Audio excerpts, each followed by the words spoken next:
Hello everyone, मैं रुचि आद्या channel पर आपका स्वागत करती हूँ। कैसे हो आप सब? आशा करती हूँ आप सभी एकदम ठीक ठाक होगे और मैं भी एकदम ठीक ठाक से हूँ।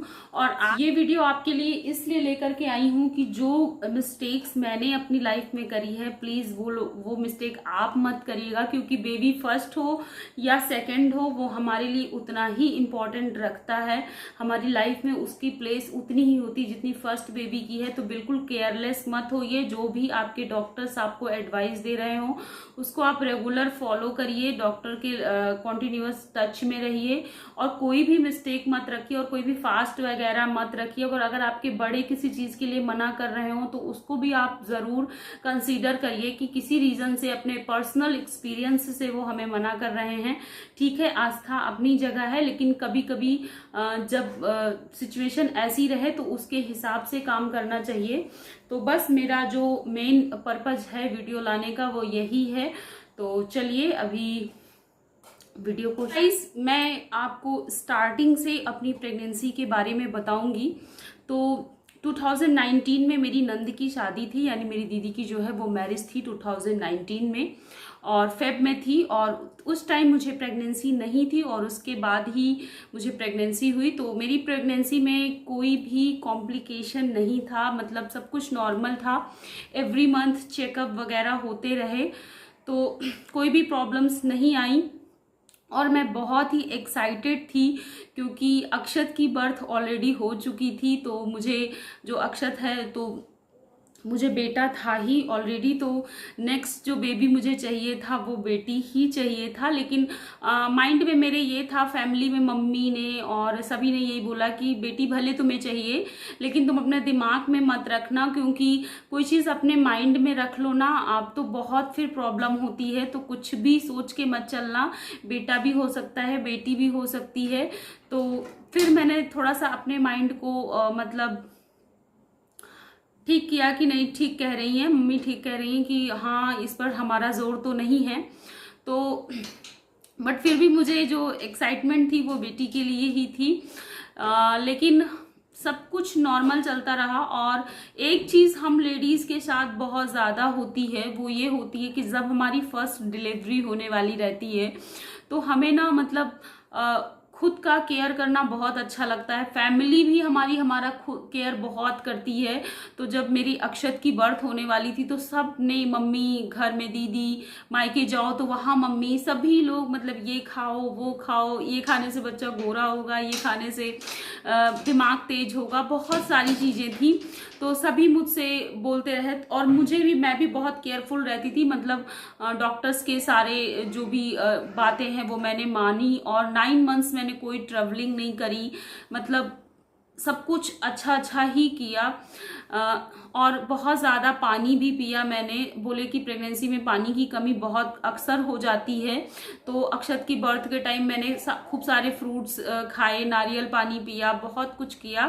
तो सेम वैसे ही हुआ, मेरा सब कुछ नॉर्मल हुआ। बट लास्ट टाइम में मेरी जो डिलीवरी हुई वो सीजर ही हुई।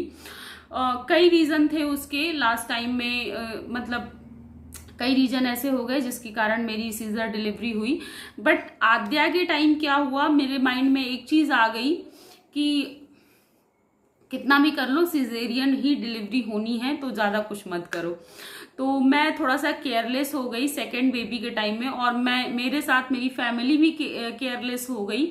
मतलब मैंने अपने खाने पीने में बहुत ध्यान नहीं दिया। अगर मेरा कुछ मन करता था तो खा लेती थी, अदरवाइज बस ऐसे ही चलता था। और मम्मी से भी कभी कभी डांट पड़ जाती थी। पानी में बहुत कम पीती थी, बहुत मुझे पानी पीने में मतलब मेरा मन ही नहीं करता था पानी पीने का। तो ये सारी चीज़ें थी। और इतना मैं कोई फ्रूट्स वगैरह नहीं खाती थी। और वॉमिटिंग मुझे बहुत ज़्यादा होती थी। तो मे बी वॉमिटिंग जब जिसको ज़्यादा होती है तो उसके बाद तो ऑलरेडी पानी की कमी हो ही जाती है बॉडी में। तो इसके लिए डॉक्टर्स भी आपको सजेस्ट करते हैं कि आप नारियल पानी पीजिए और पानी वाले फ्रूट्स ज़्यादा खाइए। लेकिन मैंने कुछ भी नहीं, मेरा जो मन करता था वो बस खा लेती थी। तो यही सारी चीज़ें थे, फिर भी सब कुछ नॉर्मल था। मेरा हीमोग्लोबिन 8 मंथ तक मेरी प्रेगनेंसी में सब कुछ नॉर्मल था, इवन कोई भी प्रॉब्लम नहीं थी। तो मैं और भी ज़्यादा थी कि बस ऐसे ही सारी चीज़ें होती हैं। तो सेकेंड बेबी में मैं केयरलेस हो गई थी, ये मेरी दिक्कत थी। और दूसरा, मैं ट्रैवलिंग भी मैंने खूब करी, इधर उधर आना जाना मैंने कुछ भी अवॉइड नहीं किया, जबकि अक्षत के टाइम मैंने सब कुछ अवॉइड किया था। पूरे 9 मंथ्स में कहीं नहीं निकली। तो ये सारी चीज़ें हुई थी। उसके बाद मैं नवरात्रों का व्रत रखती थी, मतलब नवरात्र में 9 दिन मेरा व्रत रहता था। तो मैं अक्षत के बर्थ के टाइम नहीं रखती थी, उसके 2 साल बाद मैंने रखना शुरू किया था 9 दिन वाला व्रत। तो फिर मैं उसको लगातार करती थी, और मुझे माता रानी का मैं पाठ करती थी 2.5 घंटे, मतलब 2.5 घंटे में मैं उनका पूरा 13 अध्याय जो होता है 9 दिन नवरात्रों में, वो मैं पूरा पाठ किया करती थी। तो जब आद्या मतलब आद्या की बर्थ होने वाली थी, तो अक्टूबर ही मंथ में नवरात्रे भी शुरू हो गई। तो सबने मुझे मना किया, यहाँ मेरी सासू मम्मी ने भी मना किया, वहाँ से मेरी मम्मी ने भी मना किया कि 9 दिन का व्रत मत रखो, प्रेगनेंसी में कोई 9 दिन व्रत रखता है। और डॉक्टर से तो मैंने पूछा ही नहीं, मतलब उन्होंने पहले ही मना कर दिया था कि अब कोई फास्ट वगैरह मत रखना, लेकिन मैंने डॉक्टर को नहीं बताया कि मैं कोई फास्ट रख रही हूँ। और मैंने बस किसी की नहीं सुनी, बस अपने मन की सुनी, और मैंने 9 दिन पूरा फास्ट रखा। आप समझ सकते हो कि प्रेग्नेंट लेडी और 8 से 9 मंथ्स के बीच में प्रेगनेंसी चल रही हो, और उस टाइम पे आप 9 डेज का फास्ट रखते हो। तो मैं सुबह उठती थी, सुबह से पूजा, फिर उसके बाद 2.5 घंटे पाठ, तब तक मैं केवल थोड़ा सा पानी बस पीती थी और कुछ नहीं। बस जब पाठ कर लेती थी 10, साढ़े 10, 11 बजे तक, तब फिर मैं उसके बाद फलहारी जो होता था खाती थी। तो इस तरह पूरा मेरा 9 दिन चला। तो मुझे कुछ भी प्रॉब्लम नहीं लगी, सब कुछ नॉर्मल लग रहा था। मेरे 9 दिन तो कंप्लीट हो गए, लेकिन उसके बाद मुझे हल्की सी वीकनेस स्टार्ट हो गई, बॉडी में पेन होना।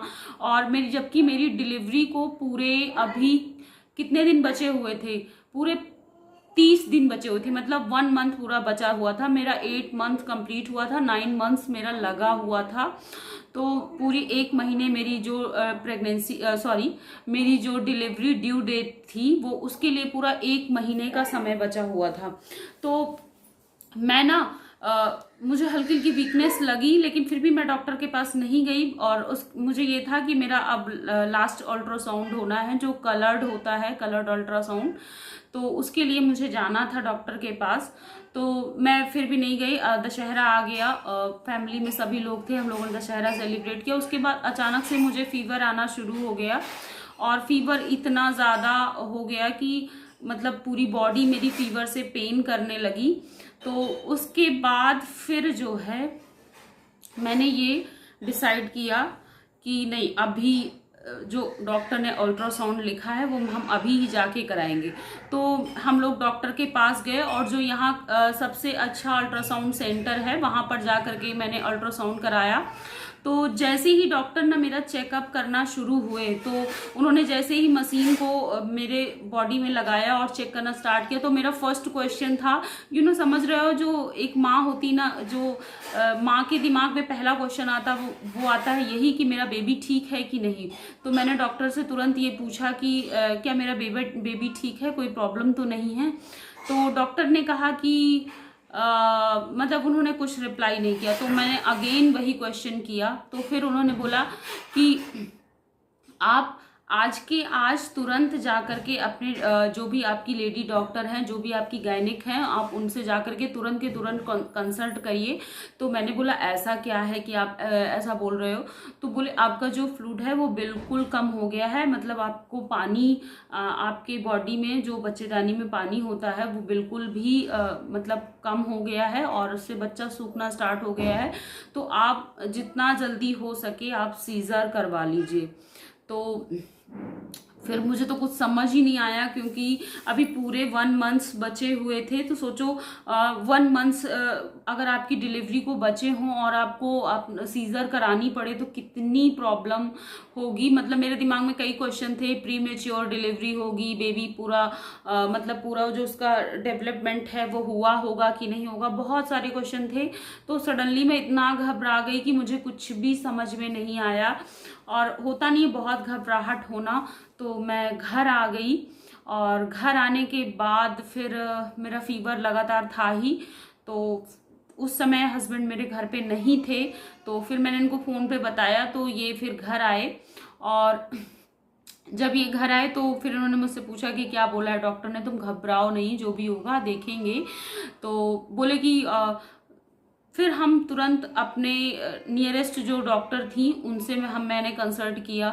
तो जो मतलब जो मेरी गायनिक थी उनसे कंसल्ट किया, तो उन्होंने बोला रिपोर्ट देखती कि ओ माय गॉड, तुम्हारा तो फ्लूइड बिल्कुल कम हो गया है और तुरंत के तुरंत सीजर करना पड़ेगा, अदरवाइज बच्चे की हार्ट बीट बहुत कम हो रही है, मतलब प्रॉब्लम हो सकती है।